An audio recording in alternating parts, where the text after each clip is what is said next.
Welkom KREEFT. Het is de eerste week van november. Ik moet best wel zeggen bedankt voor de steun en de positive alignment of energy.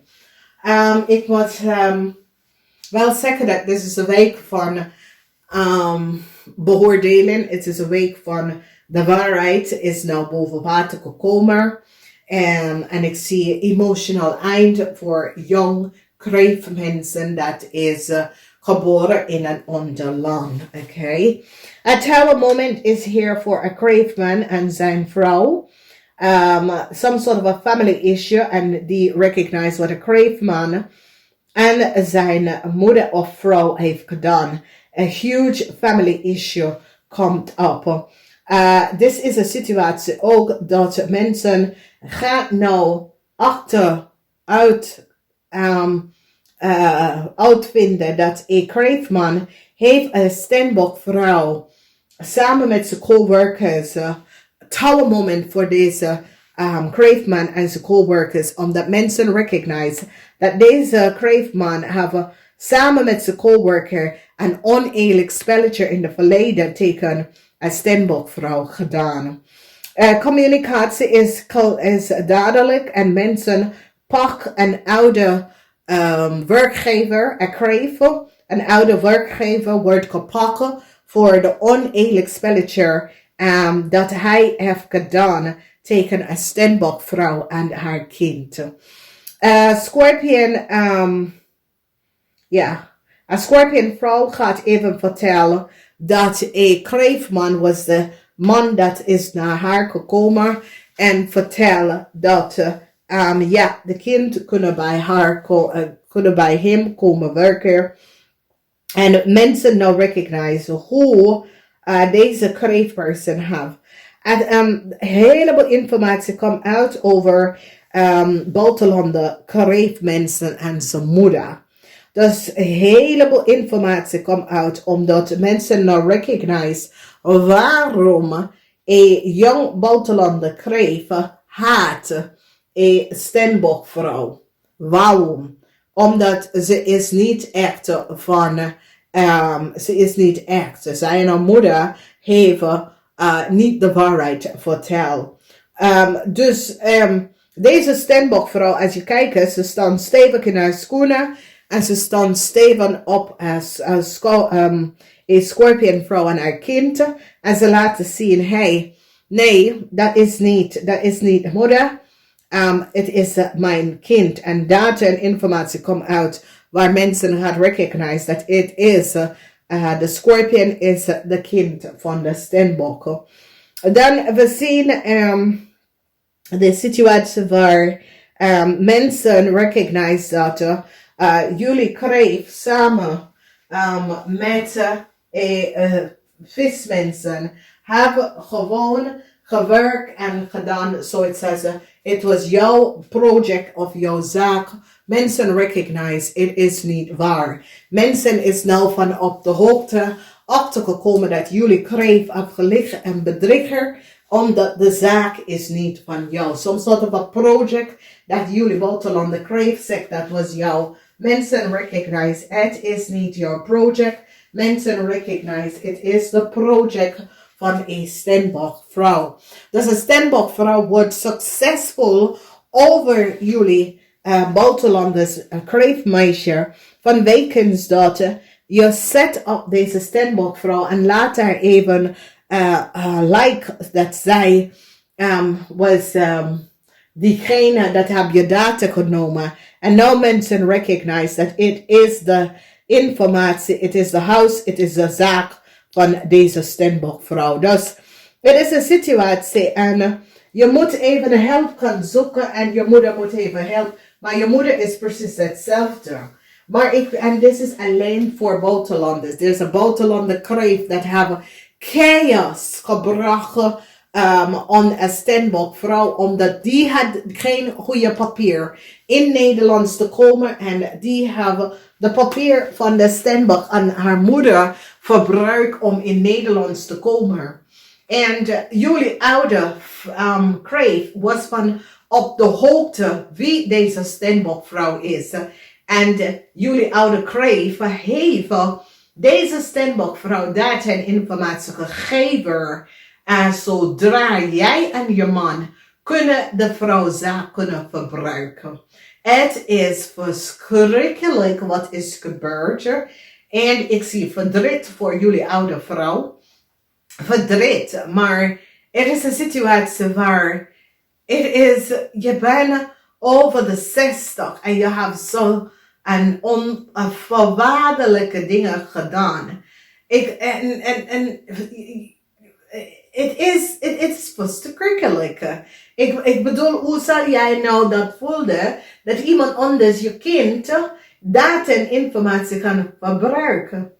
Oké? Het is een situatie waar mensen nou recognizen dat iedereen haat een Steenbokvrouw voor geen reden, omdat deze Steenbokvrouw is niet opgetrekt bij jullie. Deze Steenbokvrouw houdt zichzelf altijd is ze zo geweest. En die Steenbokvrouw woont al over hoeveel jaar? Over 20 jaar in Nederland. En jullie jonge kreef hebben naar Nederland gekomen en probeert deze vrouw repetitie kapot te maken wanneer de vrouw krijgt je van nergens. En ook als de vrouw krijg je nergens. De vrouw is iemand dat zal niet optreden met jou. Weet je, het is een situatie dat deze vrouw is goed bezig en weet precies wie ze is. Dus deze zaten we online spelletje zal deze vrouw niet met jou zal doen. En voor de oude kreef vrouw, jij wordt ook gezien als binnenkort een fraudier. En voor je leeftijd, je bent zo oud. En voor je leeftijd, en is alleen omdat die Steenbokvrouw heeft tegen jou gezegd in 2010... Sorry, ik ben hier niet klaar om in zaken met jullie om te gaan. Die Steenbokvrouw heeft al recht dat om te zeggen. Het is zoiets als, en dat is de reden waarom je eigen kind heeft gebeld en zegt, luister, je bent zo lief, maar mijn ouders, en ze krijgt niet wat ze wil je kapot maken. En dit is de stank voor dank wat je heeft gedaan tegen deze Steenbokvrouw. En deze Steenbokvrouw heeft niks gedaan, omdat ze was gewaarschuwd door je eigen kind. En ze is achteruit gestapt. Ze heeft dadelijk tegen jou en je hebt haar data-informatie en haar zakeninformatie opgevraagd. En wat snap ik niet is dat, hoe dat PPT, want iedereen, je geboortenaam. Want bij de gemeente, je hebt je geboortenaam en als je bent getrouwd, je hebt allebei.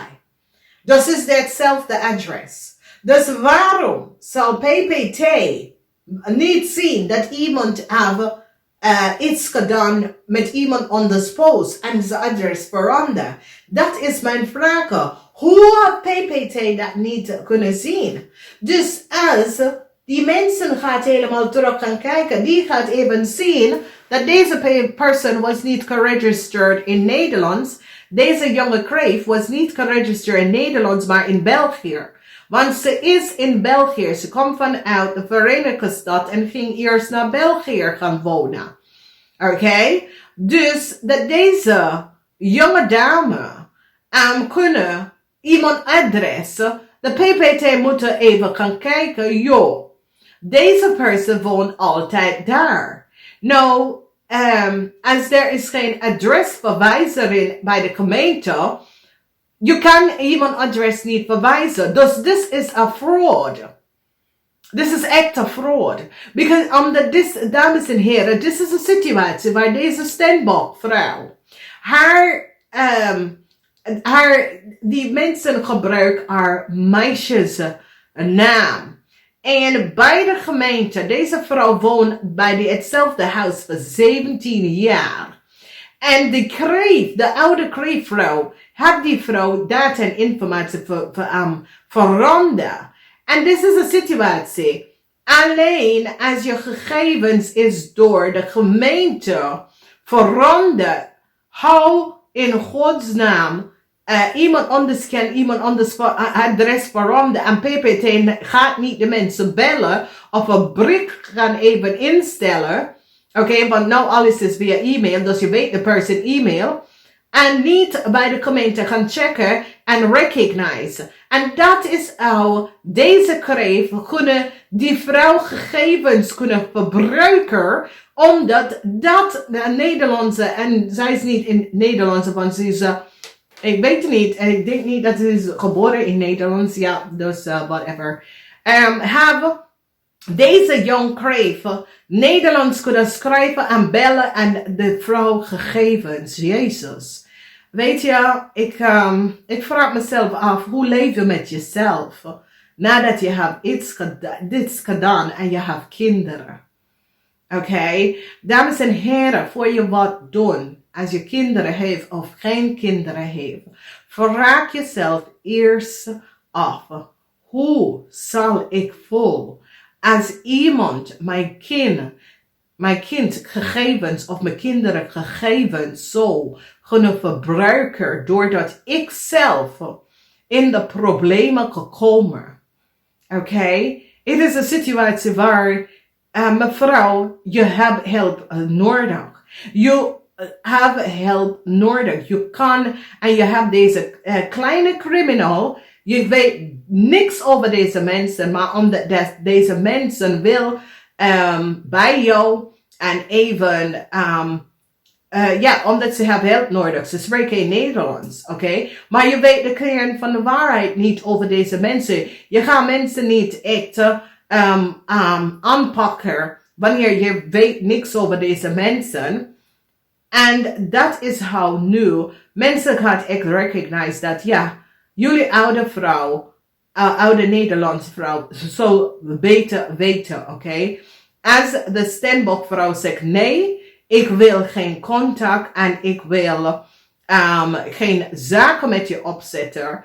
En dat is een situatie waar je moet respecteren aan de mensen. Ze is niet verplicht om wat met jou te doen.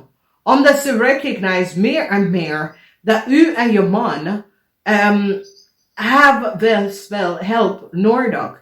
En jullie hebben echt mensen gevraagd om de vrouw gaaf te nemen. Omdat zij zal je niet uit je problemen helpen. Het is niet goed. En weet je, deze stembokvrouw, je creëert zoveel chaos rond deze vrouw.